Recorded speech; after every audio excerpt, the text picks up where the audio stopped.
here to tell you she was not leading by example today. Now, let's check out this box score real quick to look and see why she was so damn frustrated. So, as you guys can see here, the Chicago Sky lost another close game, bro. And as of right now, they're sitting at 5-13 for the season. The final score of this game was 79-81. And the Mystics walked away with the dub, dog. Unfortunately, Angel Reese is crashing out. She played 30. Recent developments in Chicago Sky basketball have brought attention to a controversial incident involving Angel Reese during a nationally televised game against the Washington Mystics. The situation unfolded when Reese struck a clipboard from an assistant coach's hands during a frustrating moment in the contest. The incident occurred during another narrow defeat for Chicago, who lost the game 79-81 to Washington. This loss dropped the Sky's record to 5-13 for the season, continuing their struggles with close game situations. Despite the team's difficulties, Reese delivered another strong individual performance, playing 36 minutes while recording 22 points, 15 rebounds, and 4 assists for her latest double-double effort. Up, dog. Unfortunately, Angel Reese is crashing out. She played 36 minutes. She had 15 rebounds, 4 assists, and 22 points, which is another double-double performance for Angel Reese. Now, I know her fans is going to be all like, well, y'all always blow up the negative stuff. Why y'all don't talk about when she get a double-double? Don't nobody care about the double-double no more, bro. We know Angel Reese can get double-doubles. This ain't, you know what I'm saying? At this point, it is what it is. This is what she does.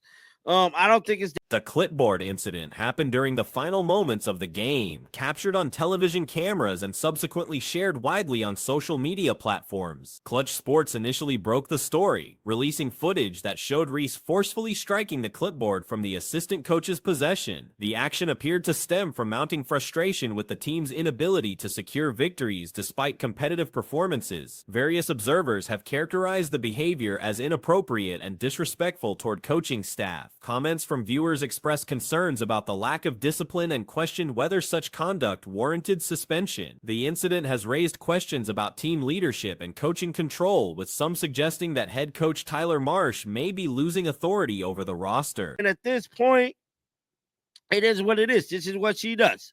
I don't think it's that big of a thing or great of a thing, but I can tell you what is her smacking this damn clipboard out this assistant coach hands.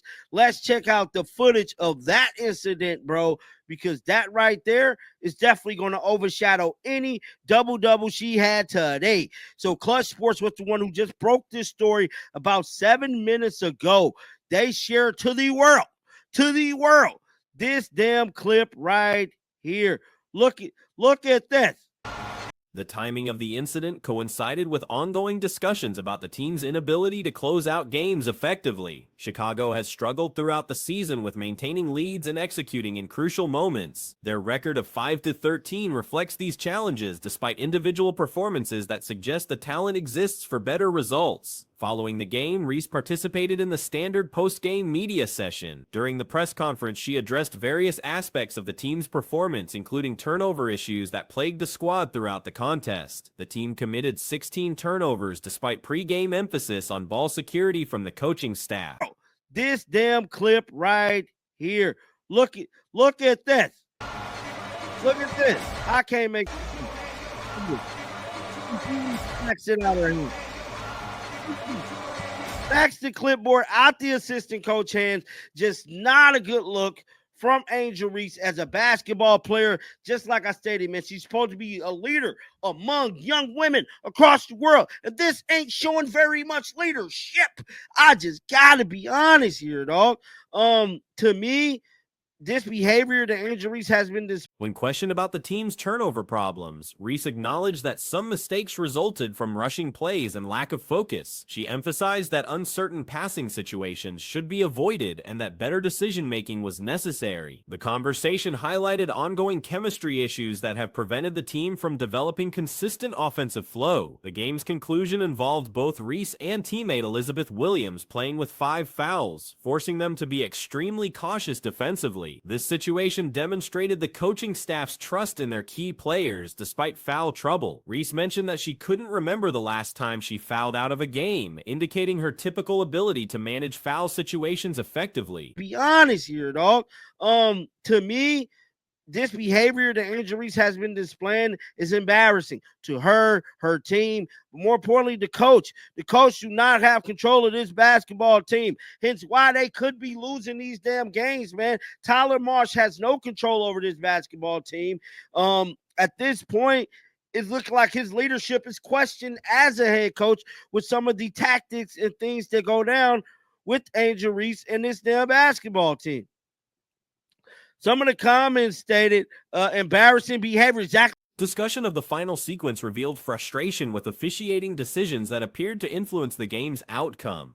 A controversial call late in the contest drew criticism, with Reese suggesting that referees sometimes make calls they know are incorrect. She emphasized that regardless of officiating, the team must execute better fundamentals, particularly boxing out on rebounds. The rebounding effort became a significant talking point, as Chicago failed to secure crucial defensive rebounds despite having capable players. Reese acknowledged that the team relies too heavily on athletic ability rather than proper technique and positioning. She accepted responsibility for her own rebounding performance, noting that despite collecting 15 rebounds, she failed to secure a critical rebound that could have changed the game's outcome. Stated embarrassing behavior, exactly what I just said, and completely disrespectful by Angel. 2-game suspension at minimum, bro. At minimum. Gotta be, bro. Class act finally hit something on the first go. This is disrespectful. Very disrespectful.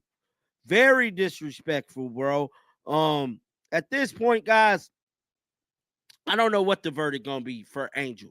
But one thing I can tell you is that I know she Team dynamics discussions included questions about the absence of Camila Cardoso and her potential impact on the final sequence. Reese addressed the situation diplomatically, acknowledging Cardoso's 6'7" frame provides advantages that cannot be taught, while emphasizing the need to focus on available personnel. She expressed confidence that the current roster could secure rebounds effectively with proper technique and effort. The press conference also touched on differences between first and second half performances. Players noted improved communication and defensive intensity in the second half, suggesting that execution and flow improved as the game progressed. The team appeared to find better rhythm offensively and defensively after halftime adjustment. Angel.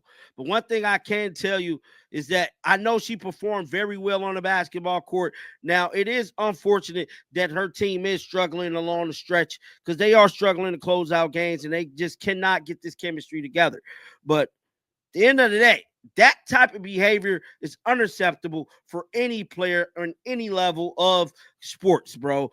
For her to slap that damn clipboard out that assistant coach hands is completely wrong. I want to see, did she speak to the media about this? Because I know their press conferences. Questions about individual achievements, including another 15-rebound performance, received measured responses focused on team success rather than personal statistics. Reese emphasized that individual numbers meant little without victories, maintaining that team performance takes precedence over personal accomplishments. Elizabeth Williams discussed her scoring performance, explaining that opportunities arose due to foul trouble for opposing center Shakira Austin. The team attempted to exploit mismatches in the paint, leading to increased scoring chances for Williams throughout the contest. The discussion concluded with broader questions about officiating standards across the league and potential changes through collective bargaining negotiations. Players deferred detailed responses about officiating policies while expressing hope for consistent standards throughout the WNBA. It's completely wrong. I want to see, did she speak to the media about this? Because I know their press conference is probably out already. This game has just concluded.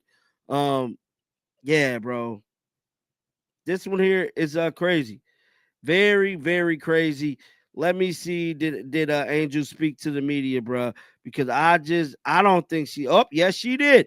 Yes, she did speak to the media. So let's see what Angel had to say about her den set behavior today, bro. Let's see. Let's pull it up right now.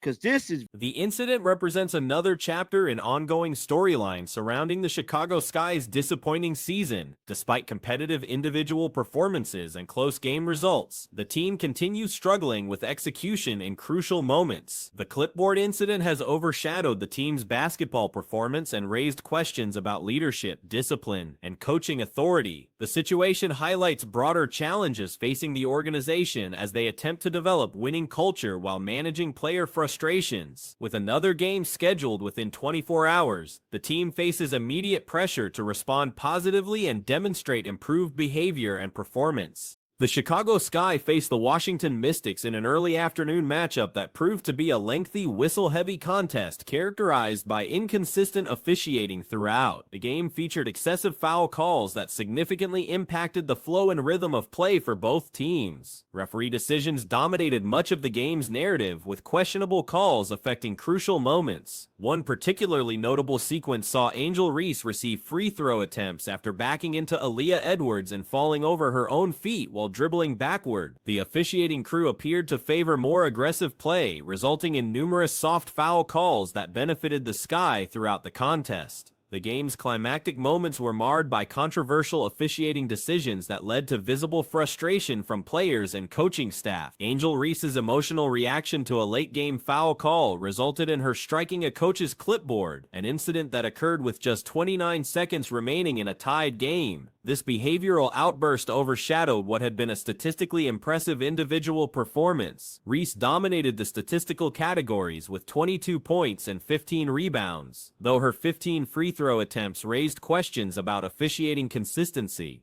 Analysis suggests approximately 10 of those attempts were legitimate, with several calls being characterized as particularly soft. However, both teams benefited from liberal whistle usage throughout the contest. The forward's recent improvement trend continued, showing enhanced shot selection and court awareness that has been evident over multiple games. Her partnership with Elizabeth Williams has proven particularly effective, creating a front-court combination that has elevated Chicago's competitiveness significantly. Elizabeth Williams delivered another strong performance that reinforced her value as a bench contributor. Her impact alongside Reese has created a dynamic that many observers believe surpasses the potential of the Reese-Cardoso pairing. Williams' ability to complement Reese's style has been instrumental in the Sky's recent improved play. Washington's Shakira Austin matched Reese's aggressiveness at the free throw line, attempting 13 shots from the charity stripe. However, poor free throw shooting plagued both teams throughout the contest, with multiple players struggling to convert crucial attempts in late-game situations. The Mystics' inability to capitalize on free throw opportunities proved costly in the final minutes. Austin missed consecutive attempts late in the game, though Washington managed to secure offensive rebounds that kept possessions alive. The team's inconsistent shooting from the line became a determining factor in the outcome. Rachel Banham provided a bright spot for Chicago with an efficient 13-point performance that felt more impactful than the final statistics suggested. Her recent scoring surge, including a previous 20-point outing, has been one of the few consistent offensive threats for the Sky during their recent struggles. The Sky's backup point guard situation remains problematic, with neither Haley VanLith nor Rhea Jefferson providing adequate production. VanLith has shown slight advantages over Jefferson in terms of occasional offensive contributions, but neither player has established themselves as a reliable option. Maddie West contributed a timely three-point shot and showed adequate performance during her minutes, though defensive lapses remained an issue. Her shooting ability provided spacing that helped Chicago's offensive flow during key stretches of the game. Kia Nurse connected on 2 of 3 three-point attempts, though her miss was a crucial airball attempt for the lead in the fourth quarter. These missed opportunities in clutch moments have become a recurring theme for both teams throughout the season. Beck Allen's recent regression from being Chicago's most consistent performer to a non-factor has been particularly concerning. Her early season excellence has completely disappeared over recent games, creating additional offensive burden for other players. The game's most significant moment came when Reese convinced coach Tyler Marsh to challenge a call that was unlikely to be overturned. This decision cost Chicago a timeout, preventing them from having a final timeout opportunity to set up a potential game-tying play with 3 seconds remaining.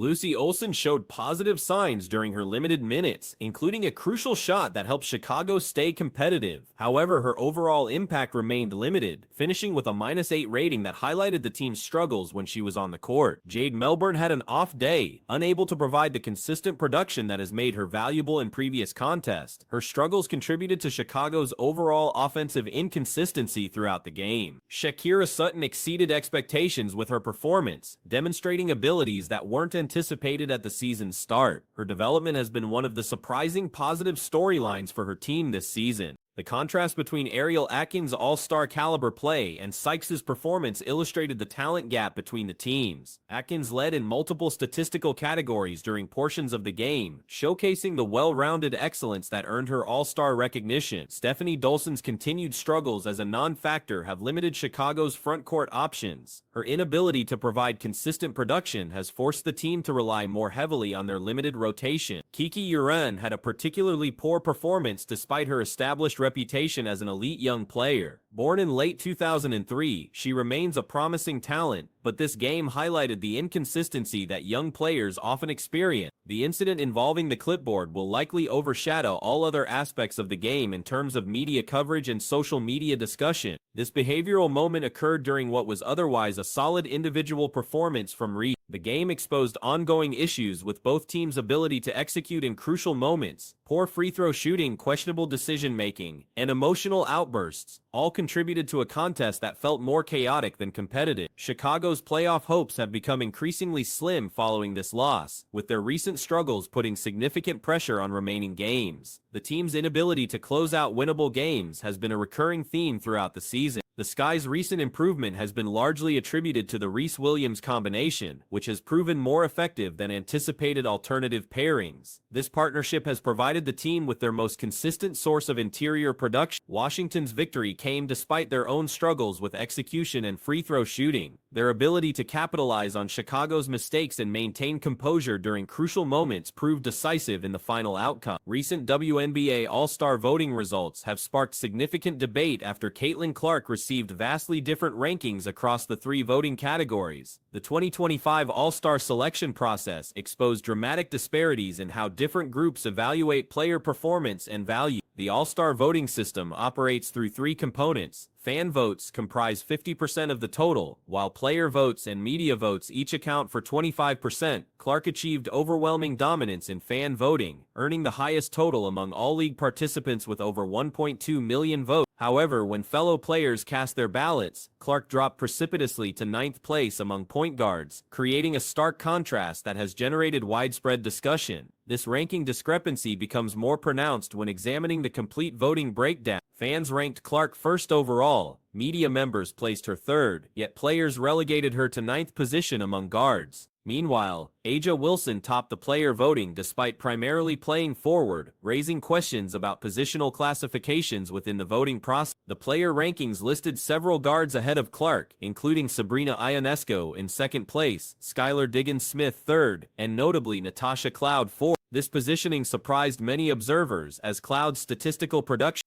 The geographical context adds another layer to this controversy. Indianapolis hosts the All-Star Game, Clark's home market, where she has achieved unprecedented popularity. The city has embraced her presence through billboards, sold-out venues, and massive ticket demand for the All-Star event. This local connection makes the ranking disparity more pronounced, as hometown fans witness their favorite player receiving minimal recognition from peers. Despite the 9th-place player ranking, Clark earned captain status for the Eastern Conference team, highlighting the contradiction between peer evaluation and overall selection results. This appointment suggests league leadership recognizes her drawing power and fan appeal regardless of internal player sentiment. The voting results reflect broader tensions within professional women's basketball regarding recognition, attention, and career advancement. Clark's rapid ascension to stardom has transformed league dynamics, bringing unprecedented media coverage, television ratings, and corporate sponsorship opportunities. However, However, this transformation appears to have created resentment among some established players who previously struggled with limited exposure and resources. Historical context reveals the league's previous challenges with attendance, television viewership, and financial stability. Before Clark's arrival, many teams played in empty arenas with minimal media attention and reduced corporate support. Her presence has fundamentally altered these circumstances, creating sold-out venues, record television ratings, and increased merchandise sales across the league. The statistical case for Clark's higher ranking appears strong when examining production metrics. She leads the league in assists while maintaining efficient scoring numbers and improving her shooting percentages from her rookie season. Her impact extends beyond individual statistics to team performance, as Indiana has transformed from a struggling franchise to playoff contention largely due to her influence. Economic implications of this ranking controversy extend throughout the league ecosystem. Clark's popularity has generated measurable increases in attendance, both for home games and road contests when Indiana visits other cities. Television networks report significantly higher ratings for games featuring Clark, while merchandise sales have reached unprecedented levels for WNBA products. Corporate partnerships have expanded dramatically since Clark's emergence as a league star. Sponsors previously hesitant to invest in women's basketball now actively pursue WNBA relationships, recognizing the marketing value and fan engagement that Clark brings to broadcasts and events. This financial transformation benefits all players through increased salary caps and improved working conditions. The international perspective reveals additional complications from this internal conflict. Global audiences discovering women's basketball through Clark's popularity may interpret the ranking as evidence that the league doesn't value its most marketable stars. This perception could limit international growth opportunities and damage efforts to expand the WNBA brand worldwide. Social media reactions have been overwhelmingly critical of the player voting results, with fans expressing confusion and frustration over the apparent disconnect between performance and peer recognition. Casual observers question the logic behind ranking players with inferior statistics and impact ahead of someone who has demonstrably elevated the entire sport's profile. Media coverage has similarly highlighted the inconsistencies in the voting system, with many commentators noting that impact and value extend beyond traditional statistical measurements. Clark's ability to generate interest, attract new fans, and create appointment television represents value that transcends conventional basketball metrics.